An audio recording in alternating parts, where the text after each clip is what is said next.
ជំរាបសួរពុកម៉ែបងប្អូននេះមកដល់តែជាងឆ្លាមបងប្អូននេះយកប្រភេទក្លឹម7មកឆ្លាក់បន្ថែមណាមិនមុនតន់ហើយអស់ទៅនេះ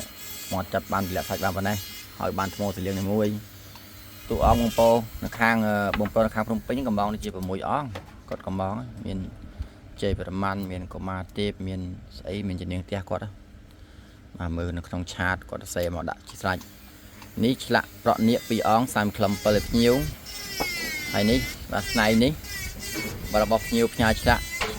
តែស្នុកប្រក់នៀកប៉ាណូម្ដុំធំបងមកទៀតមកកាន់ថងលុយហើយនេះរូបបងប្រុសគាត់ផ្ញើមកឆ្លាក់ណាមុនគាត់ឆាក់វាប្រព័ន្ធមួយអង្គពីថ្មស្លៀងដែរ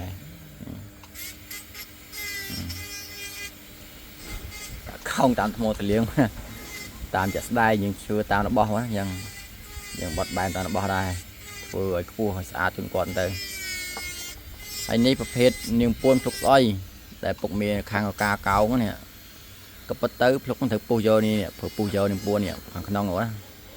ទទួលគាត់ខប់ជារបស់ខ្ញុំច្រើនចម្លាក់របស់ផ្សេងហ្នឹងហើយគាត់ឆ្លាញ់តួអង្គបាទកងជុំគាត់ឆ្លាញ់ដូចខ្ញុំណាគាត់កំងដូចខ្ញុំទាំងឆ្លាក់ទាំងបាញ់ជាយ័ន្តបាទបងប្អូននេះដូចខ្ញុំយ៉ែបាទអញ្ចឹងបងប្អូនមានជាយ័ន្តទាំងនេះគាថាទាំងមុខទាំងក្រោយបាទគាថាកេមនេះហើយបាញ់អាឋាននេះមួយសម្បីតែខាងនេះក៏មានអាឋានកកវិញ្ញាណគាត់ចង់បានបែបហ្នឹងចាំមកខ្ញុំអត់ព្រមអត់តន់ពុះនេះបាញ់ពុះបាច់ទៅនឹងពួរនេះពួរនេះនាងពួនភ្លុកស្អុយអាមិញខ្លាំងស្អុយណាអរគុណចាំបងប្អូនបង្ហាញមកប៉ុណ្ណឹងវីដេអូវែងហ្មងខ្ញុំទៅស្រោបនៅខាងបៃឯងក្នុងចំផុសក្នុង YouTube បង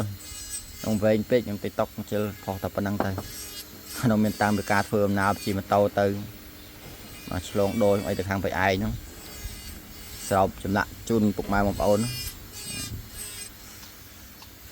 នាងពួនភ្លុកស្អុយអរគុណចាំបងប្អូនបង្ហាញប៉ុណ្ណឹងចម្លាក់ឆ្លាក់បន្តតបរហូតហ្នឹងឲ្យតែជាងគាត់មានកម្លាំងធ្វើមកណារឿងអត់ការងារធ្វើគាត់ក៏គ្មានទេនឹងនិយាយចាក់ស្ដាយពិតបងប្អូនតាមដានបងមិនទាន់ហើយផងមកបន្តទៀតហើយនៅរបស់ផ្សេងទៀតនៅផ្សេងទៀតប៉ុន្តែខ្ញុំមិនទាន់ទទួលយកមកទេដោយសារតែតួអង្គយើងមិនទាន់ឆ្លាក់ហើយផងមិនទាន់ទួយបងណាតើតែទទួលថាឥឡូវខ្ញុំឆ្លាក់ហើយវគ្គហ្នឹងអញ្ចឹងខ្ញុំទទួលបន្តទៅបាទអញ្ចឹងតាមដាប់ការបងប្អូនណាគាត់សួរមុនឆ្លាក់មុនបងប្អូនសួរក្រោយឆ្លាក់ក្រោយដោយសារតែបងប្អូនគាត់ពេញចិត្តទៅលើទឹកដៃតែម្ដងបងណាគាត់ពេញចិត្តលើទឹកដៃមិនមែនពេញចិត្តទៅលើសារខ្ញុំអួតថាបកកែខ្លាំងយ៉ាងអត់មានទេ